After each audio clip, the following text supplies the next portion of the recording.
ਇੱਥੇ ਲੋ ਆ ਜਮਾ ਤਰਦੀ ਨਹੀਂ ठीक है ਜਮਾ ਤਰਦੀ ਨਹੀਂ ਆ ਨੋ ਲੋ ਆ ਚੱਲ ਨਿਊਟਰਲ ਇੱਥੇ ਨਿਊਟਰਲ ਆ ਜਮਾ ਹੀ ਘੜ ਗਈ ਜੀ। ਹਾਂ ਇਹ ਆ ਮਗਰਲੇ ਚੱਕੇ ਹੋ ਗਏ मगरले चक्के हो गए करे भी पासे ਮਗਰਲੇ ਚੱਕੇ ਆ ਪਹਿਲੇ ਮਗਰਲੇ ਚੱਕੇ ਹੋ ਗਏ ठीक है 4x4 का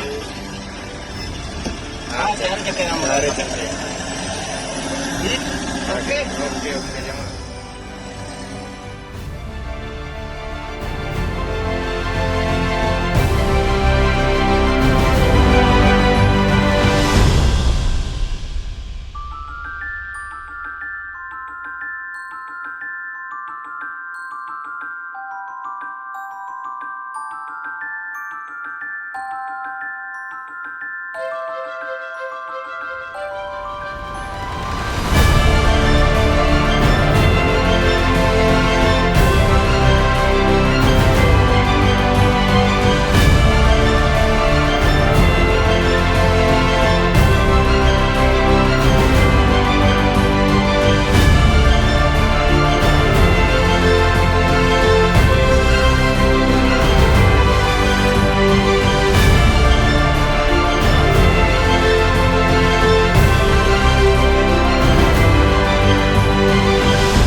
ऑफ रोडिंग अभी इतनी हो नहीं रही है क्योंकि अभी पंजाब में ना फसल अभी काटी नहीं है।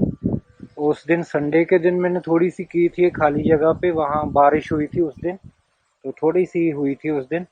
अभी जब ये फसल काट के पानी वगैरह लगाएंगे ना तो ऑफ रोडिंग करेंगे इधर।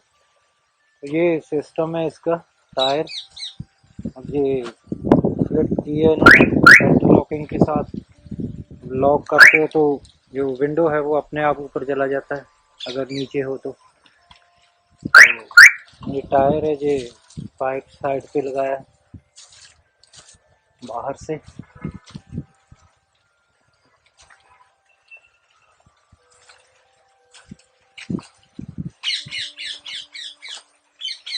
और ये इंटीरियर है इसका। ये डैशबोर्ड थार का लगाया था, ये भी सही है, फिट है।